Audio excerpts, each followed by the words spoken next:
Hi, I'm Kevin Gray, President of Star of David Chapels.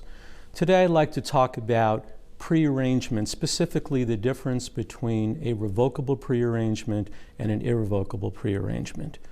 When someone writes a prearranged funeral in New York State, it's typically defaulted to what's considered revocable. What that means is any plans that are made can be changed.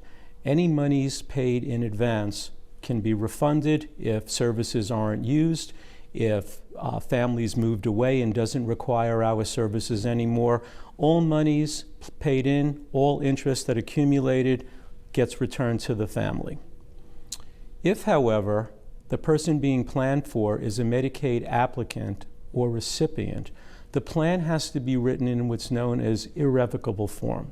What that means is the same concept of planning in advance, paying in advance, the difference being if changes are made, monies can never be refunded back to the family.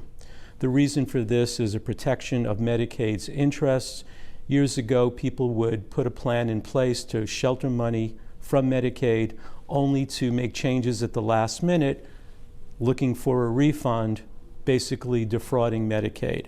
So Medicaid changed the rules. If someone is going to receive the benefits of Medicaid, they are allowed as a strategy to put a plan in place to shelter the assets of the person being prepared for.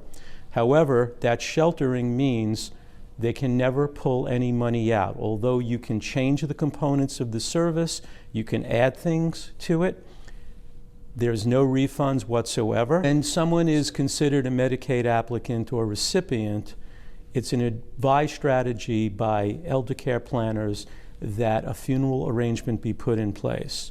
Doing so shelters money that when Medicaid takes a 5-year look back at where funds went for the person who's the applicant or recipient, funds earmarked for a funeral arrangement are considered non-countable assets and can never penalize a family for having spent money. That's one of the reasons why when we put a plan in place for someone that's irrevocable, we'll make suggestions like factoring in all of the anticipated costs associated with the funeral aside from our fees. For example, the fees for a headstone, the fees for perpetual care at the cemetery.